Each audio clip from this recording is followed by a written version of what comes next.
Imagine you wake up tomorrow morning, nothing out of the ordinary. The same alarm clock, the same view from your window, the same smell of coffee. You pick up your phone to check the news, and the world you knew just last night no longer exists. Headlines are screaming the same thing on every website. Emergency presidential address. The U.S. is returning to the gold standard. This isn't a drill. It's not an internet rumor. It's the new reality. Your mind starts racing. What does this mean? What about the dollars in my bank account, my salary, the mortgage I have 20 years left to pay, the prices at the store? Everything that seemed unshakable, the entire financial system upon which your life, your plans, your dreams were built, all of it has just been turned upside down. For some, this news will sound like salvation, like a long-awaited cure for the madness of recent years with their wild inflation. For others, it's a death sentence, a step back into the dark ages. But regardless of your initial emotions, fear, confusion, or even a faint glimmer of hope, one thing is crystal clear. The rules of the game have changed. For everyone, over the next hour and a half, we're going to conduct a thought experiment. We're not just going to talk about theory. We're going to immerse ourselves in this hypothetical world and live in it.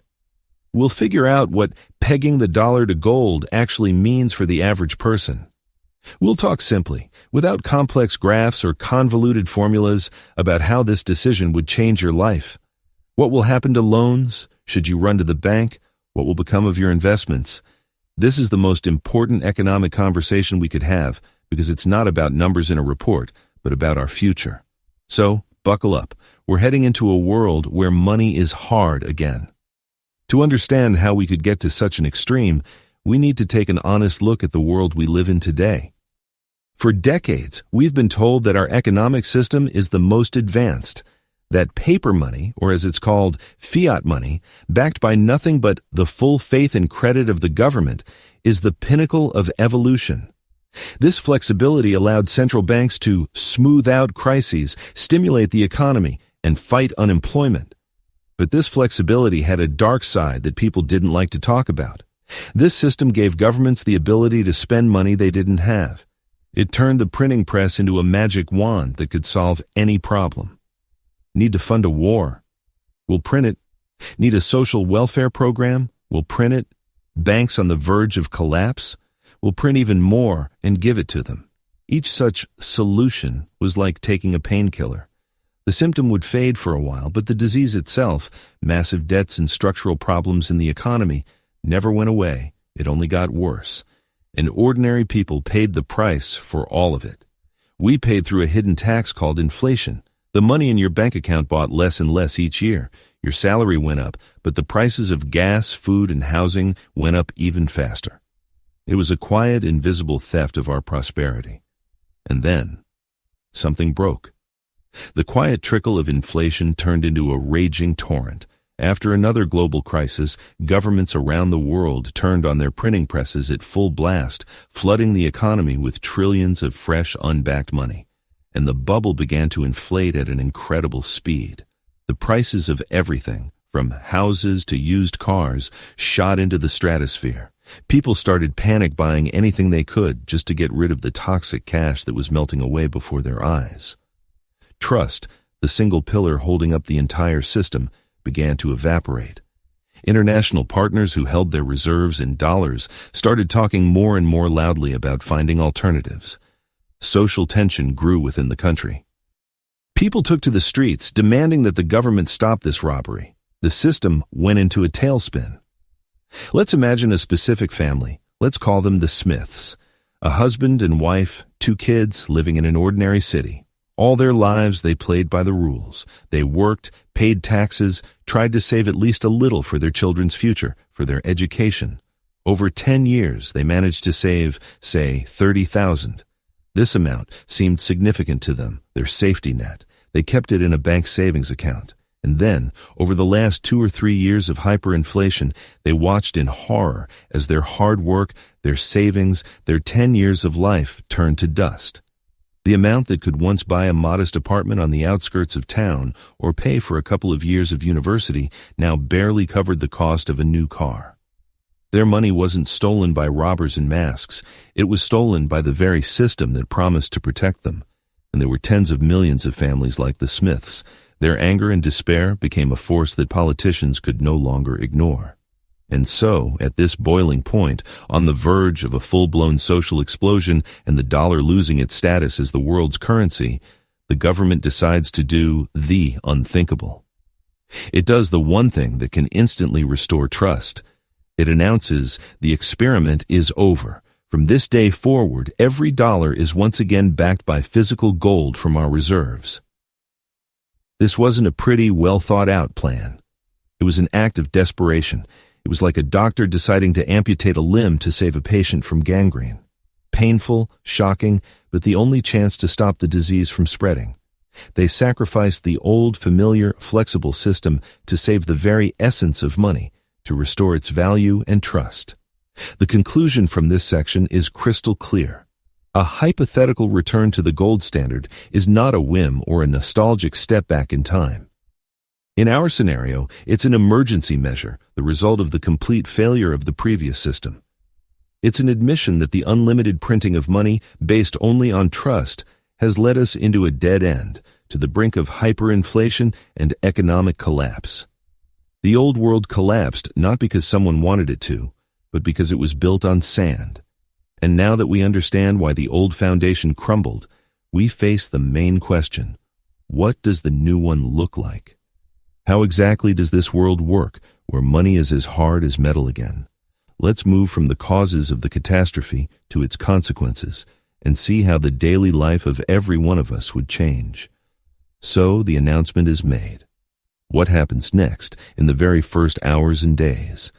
Chaos ensues, which could be called the Great Repricing. Previously, the value of everything was measured in dollars, which could be printed in any quantity. Now, the value of the dollar is tied to a physical limited resource, gold. To make this move, the government had to set an official price. For example, it declares, from now on, 1 ounce of gold is worth 5,000. This means the government promises to exchange your 5,000 for an ounce of gold from its vaults upon request. And this changes absolutely everything. First, it means that the number of dollars in the economy can no longer grow uncontrollably. To issue another 5,000 into circulation, the government or the central bank must first physically acquire and place a new ounce of gold in the vault. And as we know, gold doesn't grow on trees. Mining it is a long and expensive process. The money supply becomes finite. This is the end of the era of easy money. What does this mean in practice for the average person? Prices stop rising. In fact, they'll likely start to fall. This phenomenon is called deflation. Why? Because the amount of goods and services in the economy continues to grow thanks to technology and human labor, while the amount of money remains roughly the same. Over time, you can buy more goods with the same number of dollars. For those with savings, it sounds like paradise. Your money in the bank not only doesn't lose value, it becomes more valuable every day. But for those with debt, it's a living hell. Your debt is fixed in dollars, and if dollars become more valuable, the real burden of your debt grows. Let's look at a specific example, the story of two neighbors. Let's call them Peter and Paul. Peter is a retiree. He worked his whole life at a factory, lived modestly, and saved for his old age. He didn't trust the stock market, so all his savings, about 100,000, were in a regular bank savings account. In the old world, he was a loser. Inflation was slowly but surely eating away at his savings. In the new world, he suddenly becomes a king. His 100,000 is now a huge fortune. Its purchasing power isn't falling, it's growing. He can be secure in his old age. Now, let's look at Paul. He's a young, successful manager who lives by the motto, "You only live once." He bought a large house with a 500,000 loan with a variable interest rate. He took out a 50,000 loan for a brand new car. He has several credit cards with a total debt of 20,000. In the old world, he felt great. His salary was growing, and inflation was sort of helping him pay off his debts by devaluing them. In the new world, his life falls apart overnight. Deflation has begun. The prices of goods and, most terrifyingly, real estate start to fall. His house, for which he owes the bank 500,000, is now worth maybe 400,000 or even 300,000 on the market. But his debt to the bank hasn't shrunk. He still owes $500,000, and those dollars have become much heavier and more valuable. His salary will likely be frozen or even cut because the company he works for can no longer easily raise prices on its products. The interest rates on his loans skyrocket because money has become a rare and expensive resource. Paul finds himself trapped. He's bankrupt. This story of two neighbors is a micro-model of the entire society. An instant and brutal redistribution of wealth occurs. Everyone who lived on debt, from ordinary citizens to huge corporations and the government itself, finds themselves on the brink of collapse. And everyone who had savings and lived within their means wins. The banks that issued risky loans fail one after another because borrowers are defaulting en masse. A severe economic crisis, a depression, begins. The government can't help like it used to by simply printing money and handing it out. Its hands are tied. It can only spend the money it has collected in taxes and not a dollar more. The economy, which had been living on the steroids of cheap credit for decades, goes through painful withdrawal. Unemployment skyrockets to unprecedented levels. The conclusion from this section is simple but bleak. The transition to the gold standard isn't a smooth process, but shock therapy. We get the long-awaited end to inflation and the protection of savings, but the price for this is a deep depression, a wave of bankruptcies, and mass unemployment. The system punishes those who took risks and lived on debt and rewards those who were cautious and saved. It's a world that completely changes our understanding of what constitutes smart and foolish financial behavior. And so, when the first wave of chaos and bankruptcies passes, the question arises, is it even possible to live in such a world? How can an economy function when credit is virtually unavailable and prices are constantly falling? Let's take a look into this new, stable, but very harsh world that follows the Depression. Let's imagine that a few years have passed since the shock.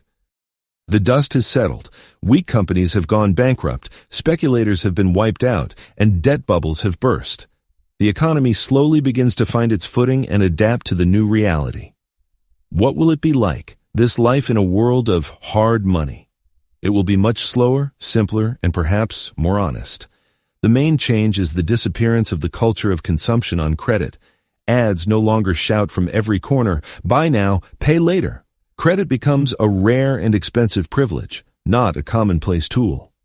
The banks that survived the purge now approach lending with incredible caution. To get a business loan, you need to have a flawless plan, real collateral, and prove that your venture will actually be profitable.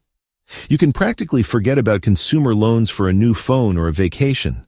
This completely changes the behavior of people and companies. People start saving again. Families save for years to buy a house or a car instead of taking out a 30-year mortgage.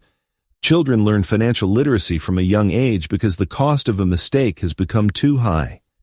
The concept of living within your means transforms from wise advice into the only way to survive. Companies also change their strategy. Instead of chasing rapid growth on borrowed money, they focus on efficiency, quality, and generating real profits. Innovation doesn't stop, but its pace slows down. The era of startups that burn through billions of investor dollars without ever turning a profit is over. To launch a new project, you either need your own savings or you have to convince very cautious investors of its 100% chance of success. Let's look at a specific example. Imagine a young inventor, let's call him Alex. In the old world, he would have come up with an idea for a new mobile app, created a slick presentation, raised millions in venture capital, hired a huge team, and started burning through the budget, hoping to figure out how to monetize it someday. In the new world, that path is closed to him. No one will give him money for just an idea. So Alex acts differently. He starts small. He works at night in his own garage, writing the code himself, building the prototype himself. Then, he doesn't go to investors. He goes directly to potential customers. He shows them his product and offers to let them pre-order it. With that small but real money, he finishes the product and hires his first employee. His business grows slowly, organically, step by step. He won't become a billionaire in 2 years like in the old days. But his business, from day one, is built on the solid foundation of real demand and real profit. He isn't dependent on the whims of investors and isn't afraid of the next financial crisis. This is the model of the new economy. It's not as flashy or dynamic. It has fewer stories of meteoric success. But it's much more stable. Since there is no inflation and even some slight deflation, there's much less incentive for risky investments. Why put money into a questionable startup when you can just keep it in the bank and its purchasing power will grow on its own? This forces businesses to be truly efficient to offer investors a return that is higher than just holding cash. It's a world that rewards not financial geniuses, but good engineers, doctors, farmers, craftsmen, everyone who creates real value. The role of the state also changes. It can no longer finance a huge budget deficit with the printing press. Every dollar of spending must be covered by a dollar of taxes. This leads to a sharp reduction in government programs, a smaller military, and the cancellation of expensive foreign projects. Politicians have to make tough decisions and explain to citizens where every cent of their taxes is going. The conclusion from this section is this: the world after a return to the gold standard is a world living in the slow lane. We trade credit-fueled economic growth for stability and predictability. It's a less comfortable world for adventurous entrepreneurs and for governments with big appetites, but it's a fairer world for the ordinary worker and the thrifty person. It's a return to more conservative, down-to-earth values.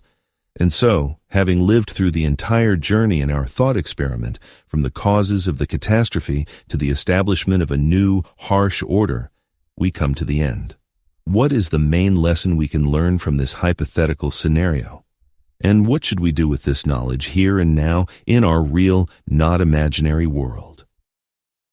We've come a long way together. We imagined a world where the financial system we're used to, based on trust and the printing press, collapsed. We saw why this could happen because of decades of irresponsible policy that led to massive debts and uncontrolled inflation. We felt the shock and chaos of the first days after a hypothetical return to the gold standard, when a brutal redistribution of wealth from debtors to savers takes place. And we peeked into the future of this new world, slower, more stable, but also much more demanding of each of us. It was a thought experiment, but like any good experiment, it gives us food for thought about our real lives. So what's the main takeaway? The gold standard is not a panacea or a magic bullet. It's very harsh and painful medicine. Its return in our scenario wasn't the cause of prosperity, but the result of the complete collapse of the previous system. It doesn't create wealth out of thin air. It just forces everyone to play by strict and honest rules, where money has to be earned, not printed. It shows us that everything has a price. The price for decades of living on debt, for the illusion of endless growth, is a deep crisis, a depression, and a painful restructuring of the entire economy and society. But the value of this thought experiment isn't that it predicts the future. No one knows if we'll ever return to a gold standard. Its value is that, like a magnifying glass, it shows us all the cracks and vulnerabilities of our current system. It forces us to ask ourselves uncomfortable questions. Is it normal that our savings are constantly being devalued? Is it normal for the national debt to grow to astronomical sizes? Is it normal that we build our prosperity on loans that we may never be able to repay? The gold standard scenario is just one version of how the current path might end. And this brings us to the most important point. What should you personally do? Wait for the system to collapse or hope that everything will somehow work itself out? I think our experiment suggests a third way. No matter what the financial system of the future is, the principles of financial health remain the same, and the events of our hypothetical world only underscore their importance. First, get your debts under control. In our real world, inflation still helps to manage them, but as we've seen, that can change in an instant. Credit card debt and consumer loans are financial slavery. The less debt you have, the more freedom and resilience you have against any economic storm. Second, build savings. In a world where money is constantly getting cheaper, this seems counterintuitive, but a financial safety net is your independence. It's the ability to survive a job loss, to pay for unexpected expenses without taking on new debt. It is your foundation. Third, invest in real assets. Our experiment showed that in a crisis, all the fluff, speculative stocks, cryptocurrencies, complex financial instruments, can turn to dust. But real assets remain. This doesn't necessarily mean gold. It could be real estate that isn't burdened by a huge mortgage. It could be shares in stable companies that produce things people always need: food, energy, essential goods. And fourth, and most importantly, invest in yourself. Your knowledge, your skills, your profession, your health. This is the capital that cannot be taken away or devalued by any government decision. In any world, both ours and the hypothetical one, true professionals will always be valued. Learn new things, be the best at what you do, and you will always have work and an income. My call to you today is not to wait and see what happens. Our thought experiment is not a reason to panic, but a reason to act. Start getting your personal finances in order today. Create your own personal gold standard, a system of rules to live by, regardless of what's happening in the broader economy. Live within your means, avoid bad debt, build savings, and invest in things that have real, not fleeting, value. Share this video with those you care about. Start this conversation in your family, with your friends. Discuss how prepared you are for different economic scenarios. Write in the comments what you think. Do you consider such a scenario possible? What steps are you already taking to secure your future? Let's learn from each other and become stronger together. Subscribe to the channel because we will continue to break down the most important issues concerning our money and our lives. Thank you for spending this time with me. Think, analyze, and act.